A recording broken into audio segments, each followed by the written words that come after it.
एक बार फिर मेरे चैनल पर स्वागत है। आज मैं कुछ ऐसे लेटर्स या वर्ड के बारे में बताने जा रहा हूँ जो इंग्लिश लिटरेचर में जब हम किसी आर्टिकल को, एसे को या कोई अन्य चीज़ को पढ़ते हैं तो ये बीच बीच में आते हैं वर्ड या लेटर्स जो एब्रीविएशन होते हैं, संक्षिप्त में लिखे होते हैं। ये जो एब्रीविएशन संक्षिप्त में लिखे हुए होते हैं तो इनका अर्थ जानना बहुत ज़रूरी होता है। स्टूडेंट पढ़ तो लेता है कि सर जी पढ़ रहे हैं तो इस तरह से हम इसको पढ़ लेंगे, लेकिन वास्तव में इसका अर्थ क्या है और इसका ओरिजिन कहाँ से है वो मैं बताने जा रहा हूँ। तो शुरू करते हैं। पहला नंबर है एएम। एएम सभी लोग जानते भी हैं। एएम स्मॉल लेटर से कहीं कैपिटल लेटर से लिखा रहता है। इसका मतलब होता है एंटी मेरिडियम। ये एक लैटिन शब्द है। ये लैटिन शब्द है। इस लैटिन शब्द से इसको लिया गया। तो इंग्लिश वालों ने, अंग्रेजों ने क्या किया, इससे इसको शब्द को ले लिया। तो एंटी मेरिडियम इसका मतलब होता है before mid day. Before mid day अर्थात तो नून से पहले का समय, मीन्स मिड नाइट से लेकर के और नून तक के बीच का जो समय होता है उसको हम क्या कहते हैं, एएम कहते हैं। जैसे लिखा है 5 AM अर्थात ये मॉर्निंग का हो गया। अगर ये लिखा हो 5 PM तो दोपहर के बाद का समय हो गया, अर्थात 5 बजे सायं। तो ये ध्यान रखना है, एएम का मतलब फुल फॉर्म होता है एंटी मेरिडियम और ये लैटिन वर्ड है। इसका मतलब होता है वो टाइम जो मिडनाइट से लेकर के मिडनाइट और नून दोपहर के बीच का जो समय होता है उसको हम एएम के नाम से जानते हैं। उसी तरह से ये है पीएम। इसको कहते हैं post meridiem, after mid day. Noon से लेकर के मिडनाइट तक अर्थात दोपहर 12 बजे से लेकर रात्रि 12 बजे के बीच का जो समय होता है उसको हम पीएम के नाम से जानते हैं और इसका फुल फॉर्म होता है पोस्ट मेरिडियम और ये भी लैटिन शब्द है।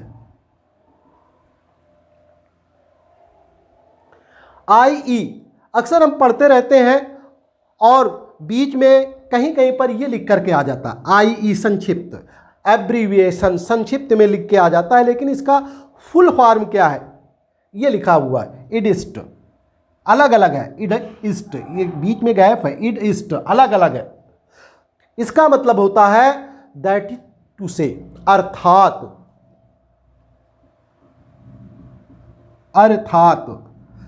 इडिस्ट दैट इज टू से, यही कहना है अर्थात। और ये भी लैटिन शब्द है। ये भी लैटिन शब्द है जिसका ये संक्षिप्त रूप लिखा हुआ है। तो देखा कि अंग्रेजों ने कहाँ से लिया ये शब्द सब। एडी और बीसी, एडी भी एक लैटिन है शब्द से लिया गया है जिसका फुल फॉर्म है एनो डोमनी। एनो डोमनी एडी और बीसी दोनों ही हिस्ट्री से संबंधित हैं और एक टाइम बताते हैं ईसा मसीह के जन्म के पहले का और ईसा मसीह के जन्म के बाद का। मान लीजिए यहाँ पर ये ईसा मसीह का ये जन्म वाला समय है, ये वाला। तो ये लिखा है एडी, एनो डोमिनी, लैटिन शब्द मैंने बताया ये लैटिन शब्द है। तो इसका मतलब होता है कि आफ्टर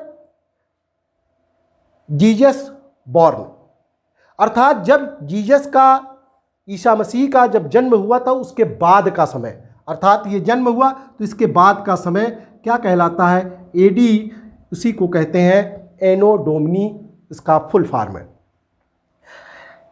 बीसी, बिफोर क्राइस्ट, अर्थात ईसा मसीह के जन्म के पहले का समय। इधर 1 2 3 4 इधर इस तरह का समय इधर बढ़ता चला जाएगा, इधर समय इधर बढ़ेगा।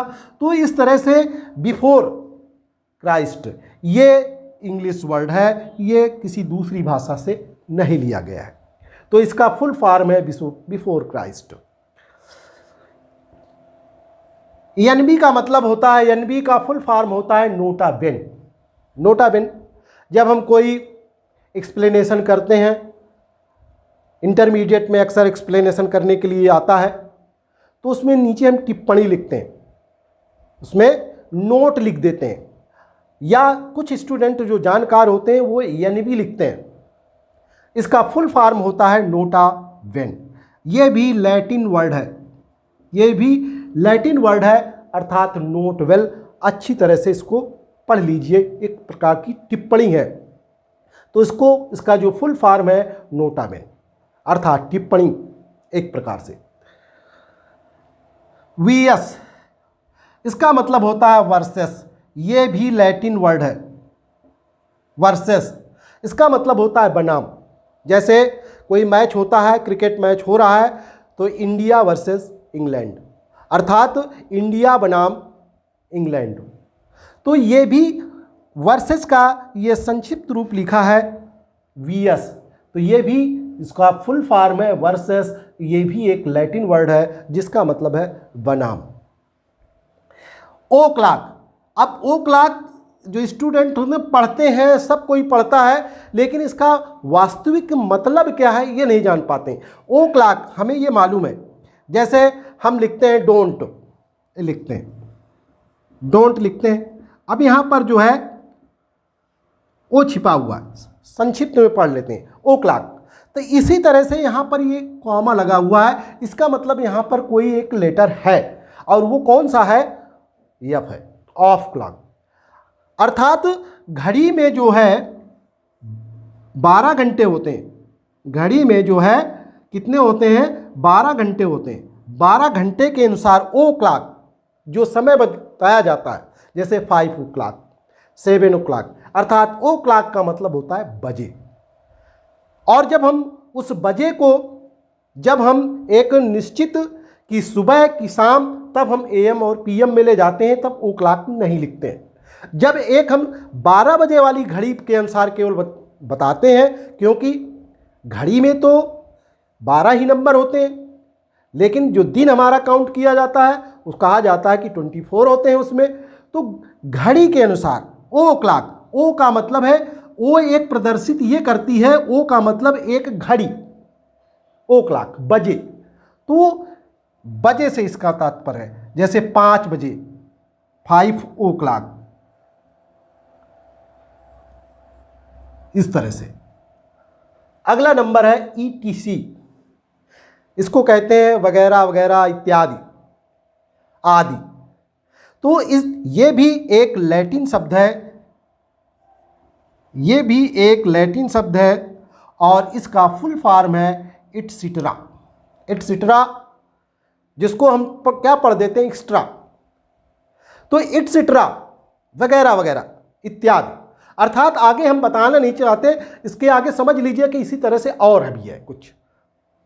तो इसका फुल फॉर्म क्या हुआ? इटसिट्रा, ईटीसी, वगैरह वगैरह आदि। फिर देखा होगा कहीं कहीं पर ये लिखा रहता है ईजी। ईजी का मतलब होता है एग्जाम्पल। ये भी एक लैटिन वर्ड है, और इसका फुल फॉर्म है एग्जाम्पली ग्रेसिया। एग्जाम्पली ग्रेसिया लैटिन वर्ड है, इसका ये संक्षिप्त रूप है ईजी। इसका मतलब होता है फॉर एग्जाम्पल, उदाहरण के लिए। तो इस तरह से मैंने 1 2 3 4 5 10 मैंने कुछ एब्रेविएशन बताए, जो अक्सर पढ़ते समय, इंग्लिश पढ़ते समय ये बीच में एब्रेविएशन आते रहते हैं। जो मैंने इसको और इसको दो ये छोड़ करके जितने भी हैं ये सभी लैटिन वर्ड, इनका जो है लैटिन वर्ड जो है उनका ये एब्रेविएशन है। तो इस तरह से मैंने इनको बताया। अब कन्फ्यूजन संभवतः दूर हो जाएगा, जो कि इसका मतलब क्या है, इसका मतलब क्या है, वो दूर हो गया होगा। तो वीडियो लाइक करिए, कमेंट करिए, शेयर करिए, और जिन्होंने मेरा चैनल अभी तक सब्सक्राइब नहीं किया है, चैनल को सब्सक्राइब कर लें, बेल आइकन को प्रेस कर लें, ताकि अगली वीडियो का नोटिफिकेशन उनको शीघ्र मिलता रहे।